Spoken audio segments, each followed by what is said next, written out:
Chapter 15, Communication and Documentation.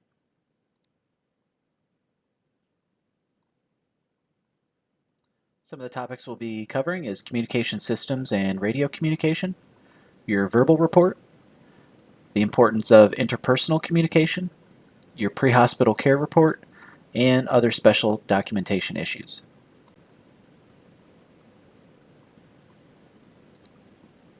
So EMS uses very wide variety of communication systems. We use radios to communicate to each other and to the hospital. We use one-way pagers for a lot of volunteer and on-call agencies to be alerted of calls. We use cell phones to also communicate to resources and the hospital, and your traditional telephones or your landlines. The EMS radio systems consist of a base station, which is a stationary system that would be in your station or at the hospital. You've got your mobile radios, which are mounted in a vehicle, your portable radios, which you can carry on your person, repeaters, which allow for the signal to be transmitted for longer distances, cell phones, and telemetry. Here's an example of the EMS communication system using repeaters. So the ambulance unit is going to transmit a radio signal. It bounces off the repeater. The repeater sends a signal to a stronger tower, to a base station, or portable, or whatever else, so that you can get further distance out of your radio transmission. So all radio communication is regulated by the FCC, or the Federal Communications Commission. They're responsible for assigning licenses to designated radio frequencies. They establish rules regarding appropriate language, and they also monitor radio traffic. So some key things to follow when you're talking on the radio and using the radio system. So make sure that first of all your radio is on and the volume is adjusted properly. Try to reduce your background noise by closing a vehicle window or turning your back to the wind or getting into an area where there's not a lot of background noise, if this is possible. Make sure that you're listening to the frequency that you're intending to transmit on before you actually start transmitting. You don't want to cut somebody off that has another important message that they need to relay. Hit the push to talk button or PTT button on the radio. Wait a second or two before speaking. This prevents cutting off the first few words of your transmission. Speak with your lips a couple inches away from the microphone. And when calling another unit or base station, use their unit number or name followed by yours. So the easiest thing to remember is you from me. So if I'm calling dispatch, I would say, dispatch, this is ambulance 2. If the unit you are calling tells you to stand by, don't talk until they tell you to go ahead and that they're ready for your radio transmission. Speak slowly and clearly, but keep the transmissions brief.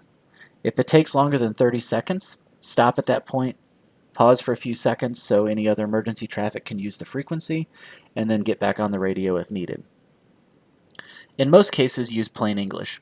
Avoid using codes. There's very few quote-unquote 10 codes that we use anymore. Most everything is common language. Don't use phrases such as be advised. These are implied and they really serve no purpose. Courtesy is assumed, so there's no need to say please, thank you, or you're welcome. When transmitting a number that might be unclear, 15 may sound like 16 or 50, so give the number and then repeat the individual digits. So say 15, 1-5. Anything said over the radio can be heard by the public on a scanner, so don't use a patient's name over the radio. And for the same reason, don't use any sort of profanities or statements that tend to slander any person. Use only objective and impartial statements. Use we instead of I. As an EMT, you'll rarely be acting alone. Affirmative and negative are preferred over yes or no, because the latter can be difficult to hear or even get cut off during the radio transmission. Give assessment information about your patient, but avoid offering a field diagnosis of the patient's problem. For example, say that the patient complains of abdominal pain rather than the patient probably has appendicitis. Avoid using any sort of slang or abbreviations that are not authorized, and use EMS frequencies only for authorized EMS communication. Your initial call often comes via telephone but may be radioed in from another agency. Without the prompt and efficient dispatch and receipt of information, ambulances can be sent to the wrong location. So if two units transmit simultaneously, only one will be heard by the listener. Dispatch is also often going to confirm the receipt of the transmission by repeating part of it back. So they may end a transmission with time for documentation according to a 24-hour clock. So when you go en route, they may say ambulance 2 en route at 23:52, which is 11:52 p.m. Carry a portable radio whenever you leave the unit, in case you need a radio for help or get other resources coming to you. Remember that radios are going to need proper care and maintenance, so make sure you're keeping up on this. A report must be given to the destination hospital so that it can prepare for your arrival. Typically, this is done by the radio. However, in the age of technology now, a lot of us just call this in by cell phone. For a couple reasons. One, it's a little bit clearer. You usually get longer range out of it. And also, your radio transmission isn't being overheard by anybody that has a scanner. You'll want to do this with a structured flow to present only the most important information. And when you do this, make sure that you're speaking clearly and slowly. The medical radio report is structured to present pertinent facts about the patient without telling more detail than is necessary.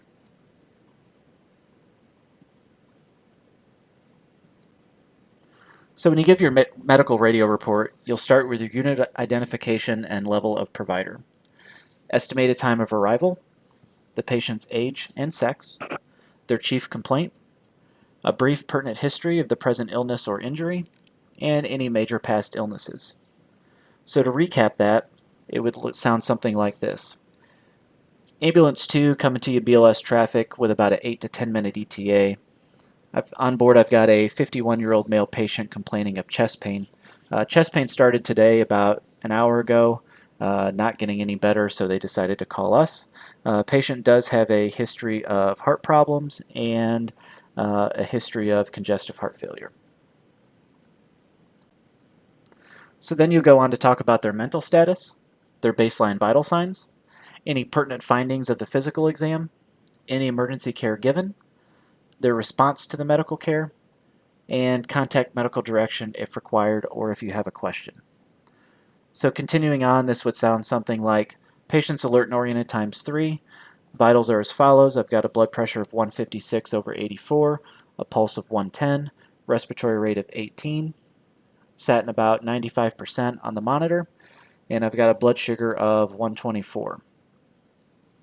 No pertinent findings on the physical medical exam. I have administered 4 baby aspirin at 81 milligrams. And I've also given 1 spray of nitro. Patient initially stated that they were having pain on an 8 out of 10 scale. After the first nitro and reassessment, pain is reduced down to a 6. So communicating with medical direction. If you're asking for medical direction, give information clearly and accurately so that they have a clear understanding of what's going on. After receiving the order or the denial for the medication or procedure, repeat back word for word what they said. If the order is unclear, ask the physician to repeat it. And if the order seems inappropriate, make sure you're questioning the physician, respectively, of course. So if they say, for instance, go ahead and give 8 baby aspirin, and you know that you're only supposed to give 4, question and say, copy, you want me to give 8 baby aspirin. Protocol only calls for 4. Are you sure you want me to give 8? Then they say, oh, yep, you're right, I'm sorry, I misunderstood. Yes, continue on with a 4 baby aspirin per protocol. So your verbal report. This is the first information given to the hospital personally. And usually this will be face-to-face, and it's going to be a summary and also a more detailed report over your radio report. So you're going to introduce the patient by name and give a complete detailed report. Hey, this is Margaret. She's 76. She's having problems breathing today, and go on with your report about what's happened, how she presented, what you've done, your vital signs, and things like that. Your elements of the verbal report are going to be the chief complaint, history that was not given previously. So if they have a really long medical history, you'll want to cover the pertinent medical history during your radio report. But also when you give your verbal report, you'll want to go through an in-depth history because it may be something that they'll link to something else. Any assessment and treatment that was given en route, and any additional vital signs taken en route. Typically, when you give your initial radio report, you're just giving them the first set, or the most recent set of vital signs, unless you need to establish to them what the trend was. Initially their pressure was this, their pressure is down to this now, or whatever the case may be.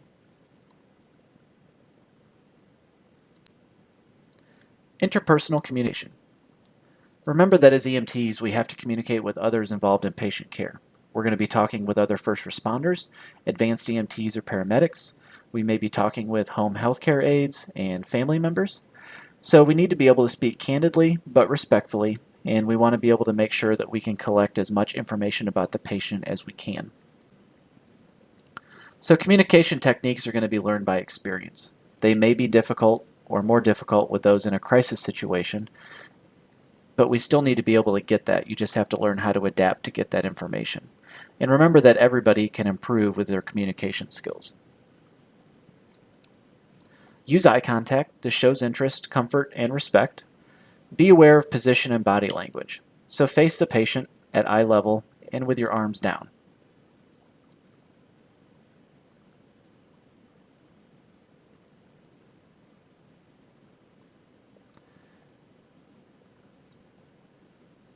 Use language that the patient can understand. Try not to use medical terms and explain all the procedures to them. Above all else, be honest. Dishonesty ruins confidence and rapport. If you're going to do something that's going to hurt, let them know that it's going to hurt. Don't just tell them that it'll be fine. They want to at least let them be prepared for what's going to happen. Use the patient's proper name. This is a sign of respect, especially with older patients. Or you may call them Mr. or Mrs. until they tell you differently to say, no, call me Bob or call me Margaret. Make sure you're listening. This is important to be able to establish trust. Try to position yourself at or below the patient's eye level. This tends to be a lot less intimidating, and it helps in the facilitation of communication. Always be compassionate and respectful if the patient has a mental disability, has any sort of visual or hearing impairments, or has any language barriers. Your pediatric patients, make sure you're coming down to their level, as long as it's safe to do so on the scene. Always be truthful with your pediatric patients. A lot of times this is going to be their first encounter with anything of the medical sort, especially with EMS providers, and we don't want their first experience to deter them from calling for help or being scared of doctors and paramedics and EMTs. Stay at the child's eye level or lower. Your hospital care report. This is written documentation of everything that happened during the call. There are several different forms that this can be done. A few places still do handwritten reports. Most commonly, you're going to do this on a laptop or a tablet or some sort of pen-based computer. You can also have like a drop report or transfer report. The patient care record documents the findings and treatment, and it really should convey an entire picture of the scene. Whoever reads that report should know from start to finish exactly what happened during that call. And this is entered into the patient's permanent medical record. It is a legal document, so it can be subpoenaed and used as evidence, and it may help the patient win a case against you or your organization. For administrative purposes, we use these information and the patient care reports for insurance information and to get their billing address. We also use them in education and research for any sort of clinical research, for statistics, for tracking the amount of strokes that were properly identified in the field, or the amount of successful cardiac arrest resuscitations that there have been. For continuing education, we use them for what went well, how well was this report written, or what could have been done better during this report and what else could have been documented. It also tracks the EMT's personal experience. A lot of systems will use this to track their success rate for IV starts, intubations, and the type of calls that EMTs and paramedics receive. We use it for quality improvement, routine call review. Quality improvement makes sure that everybody is achieving the same type of care that any other patient would get. So we're making sure that we're compliant with our standards and our protocols. It can reveal providers deserving special recognition for life-saving measures, delivering a child in the field, things like that. And it can also reveal opportunities for improvement. The data elements go to the National Highway Traffic Safety Administration, or NHTSA. More than 400 elements are calculated, and this data set is available nationwide. The information on there is going to contain what's called run data. So this is going to be your agency name, the date, the times, the call number or run number, unit personnel that were on the scene, on the call, levels of certification. So was it first responders, basics, paramedics, and any other information that's mandated by the service. So use the official time given by dispatch so that all times in the report match up. Patient information. The information that's going to be on there is things such as their name, their address, their phone number, sex, the age of the patient and their date of birth, their weight, their race and or ethnicity, and billing and insurance information. Information gathered during the call is going to be your general impression of the patient and a narrative summary of the call. Other things that you're going to include is patient's prior aid, any past medical history, the results of the physical exam, what you obtained for vital signs, any ECG results, procedures and or treatments, any medications that you administered, and any other information that's required by your agency. And you're also going to include on there transport information. Narrative sections need to be objective. This is observable, measurable, and verifiable information. Subjective information is subject to interpretation or opinion. This is often reported to us by the patient. So you want to document their chief complaint, so their primary complaint in the patient's own words, and it's best recorded as a direct quote.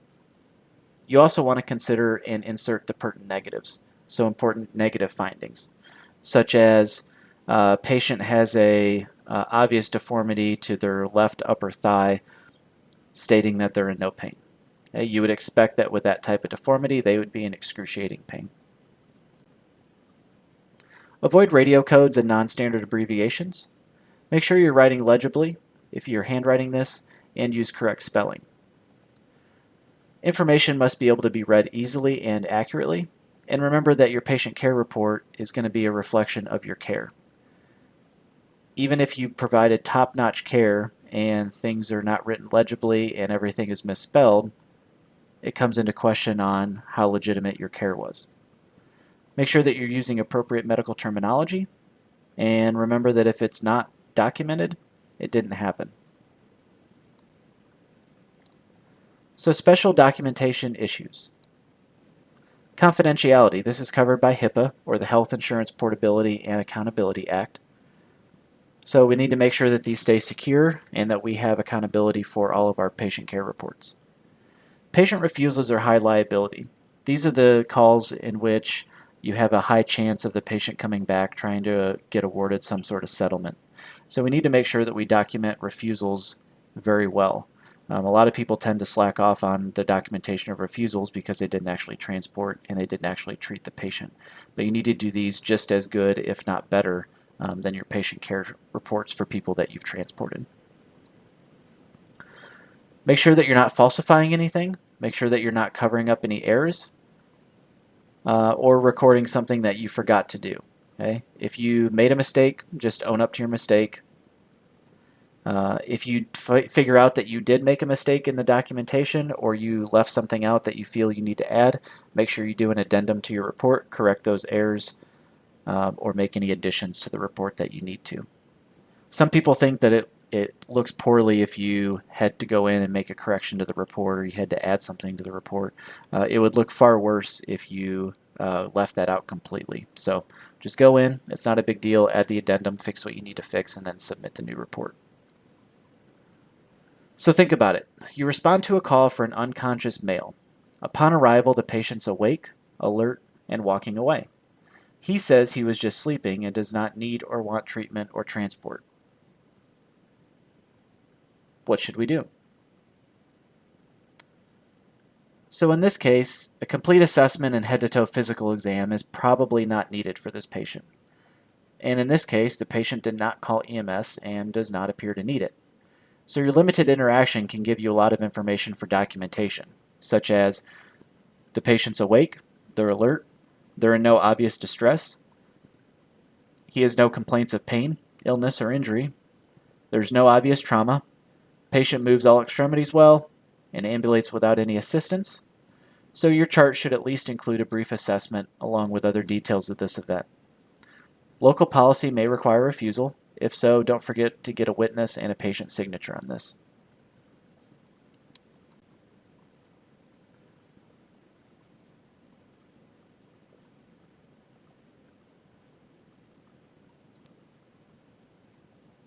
So MCIs are multiple casualty incidents.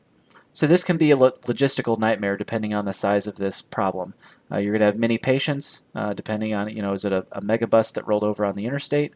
So you're going to need care and evaluation by several providers at different times and locations.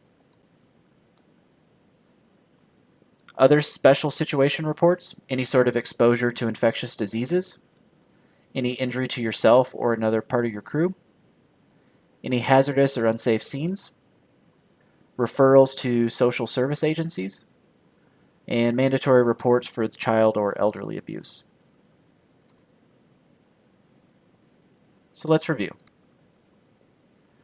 When calling in patient information, you're going to include these elements: your identification number and your level of provider, your estimated time of arrival, the patient's sex and age, their chief complaint, brief pertinent history of the present illness, major past illnesses, their mental status, baseline vital signs, any pertinent findings of the physical exam, any emergency medical care given, and the response to that emergency medical care. When calling in patient information, also consider whether contact to medical direction was made and if you have any questions or anything else that they want to do. When completing the pre-hospital care report, or PCR, make sure you're including the following: the patient's name, address, date of birth, their age, sex of the patient, billing and insurance information, nature of the call, the mechanism of injury or nature of illness, and location where the patient was found. Any treatment that was administered before the arrival of EMS by bystanders, any emergency medical responders, or anybody else. Signs and symptoms, their baseline and subsequent sets of vital signs. Documentation of your secondary assessment, care that was administered, and the effect of that care had on the patient. So did they improve, did they decline, or was there no change? And any changes in condition throughout the call. Remember that the PCR may be a legal document in a court proceeding, and oftentimes this is going to be many years down the road, so your only reference to this is going to be what you typed at the time and what you review from when they give it to you. And remember that data from PCRs may help determine future treatments, trends, research, and quality improvement. So your patient report needs to paint a picture. Whoever reads it should be able to tell exactly what happened from start to finish, about the call, about the patient, and their condition. So you need to accurately describe your contact with the patient throughout the call. Remember that emergency medical communication comes in many forms and is essential to team-based medical care. The medical radio report is structured to present pertinent facts about the patient without providing any more detail than necessary. A proper verbal report will include the chief complaint, any history that was not given previously, any additional treatment that was given, and additional vital signs taken while en route to the hospital. Interpersonal communication is often very challenging in EMS, so adopting the best practices can improve communication capabilities significantly. And we need to remain confidential in our patient refusals, and falsification of reports are all important legal concepts that EMS must consider when documenting a call. So things to consider. How do you improve your interpersonal communications with patients and team members? What is objective versus subjective information in the narrative portion of the PCR?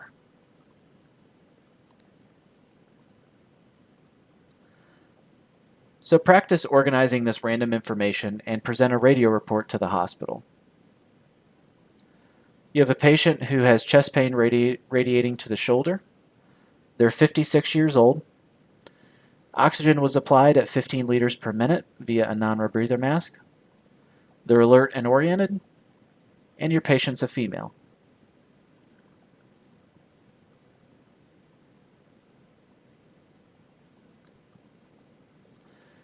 They say that this came on 20 minutes ago while mowing the lawn.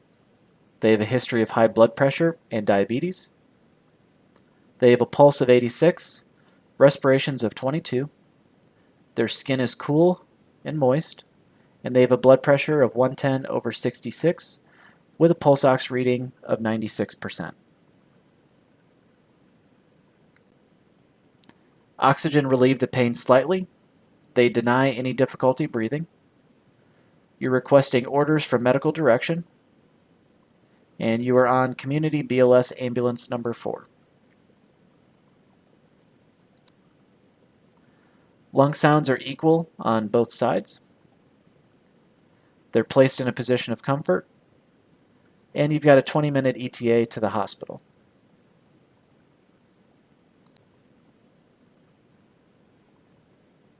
If you write a narrative report for the same call, will you use any different information?